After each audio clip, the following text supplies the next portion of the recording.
Dear students of class 10, today I will discuss third and the last part of the chapter, the rise of nationalism in Europe. You must watch all the parts in order to understand the chapter thoroughly with important questions. Let's start. Today's first subtopic, number 11, the making of Germany and Italy. So this nationalism brought the unification, and this unification took place in Germany and Italy. How it was completed, the unification process completed. Let us see. The making of Germany and Italy after 1848. Nationalist feeling were widespread among middle class Germans, and the German Confederation and Prussia began organizing themselves into a German state. Three wars, Danish wars, Austro-Prussian war, and the Franco-Prussian war were fought, which ended in unification of Germany in 1871.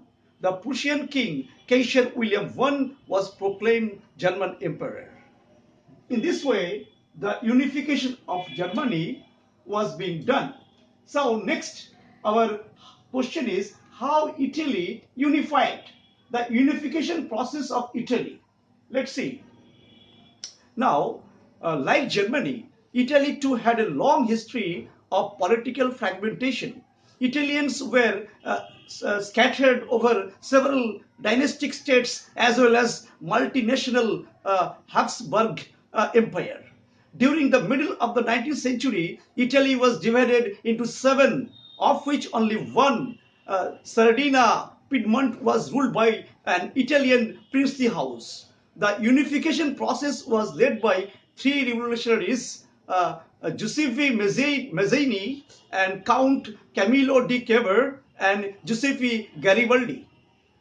Giuseppe Mazzini, during the 1830s, sought to put together a coherent program for unitary Italian Republic and organized young Italy.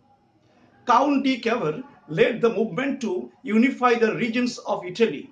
Apart from regular troops, a large number of armed volunteers under the leadership of Giuseppe Garibaldi joined the fray. And in 1861, the process of unification of Italy completed, and Victor Emmanuel II was proclaimed the king of the United Italy. So this was the process of the way how Italy unified by these main three leaders. Now next is Britain. Regarding Britain, we will see that how the unification of Britain completed. See, the topic is the strange case of Britain. The history of nationalism in Britain was different from the rest of Europe. Before the 18th century, there was no British nation. The people of different identities comprised English, Welsh, Scot, or Irish lived in the British Isles. The Act of Union 1707 between England and Scotland resulted in the formation of the United Kingdom of Great Britain. This led to the demolition of Scotland's distinctive culture and political institution. Ireland was forcibly included into the United Kingdom in 1801. In this way, Great Britain came into being. Now, next is the subtopic, visualizing the nation. How the artist, poet, and all, they visualize the nation. Now, in the 18th and the 19th centuries, artists found a way out by personifying a nation. Nations were then portrayed as female figures. The French female figure became an allegory of the nation. And in France, she was Christian Marianne, a popular Christian name which underlined the idea of people's nation. Similarly, German became the allegory of the Germania. So, in this way, the artists and the painters, they were visualizing the nation as a mother, as a female figure, allegory of a female figure. Now, next is nationalism and imperialism. Nationalism brought the imperialism. How it was possible? The most serious source of nationalist tension in Europe after 1871 was the area called the Balkan states. The powers like Russia, Germany, England, Austro-Hungary were keen on countering the hold of other powers over the Balkan states, which led to a series of wars in the region. And finally, the First World War started. That is, nationalism aligned with the imperialism led to empire to the destruction, total destruction and disaster in 1940.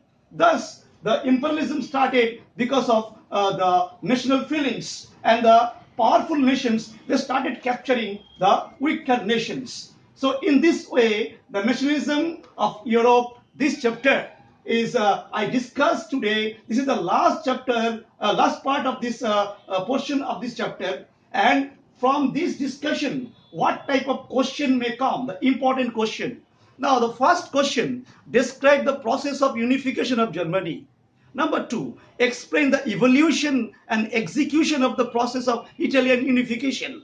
Number three, how did the United Kingdom of Great Britain come into existence? Number four, how did Ireland suffer due to British dominance? Number five, how did the artists of the 18th and 19th centuries visualize a nation? Illustrate with an example. Why did nationalist tension emerge in the Balkans area? So these are the important questions. So students, from this chapter, I divided subtopics, and these subtopics I explained thoroughly so that you can understand this chapter very well, and with important questions so that you can write down any question throughout you. So the students, thanking you for watching till the end. Please subscribe, like and share my channel so that I can prepare next chapter as early as possible. Thanks to you all.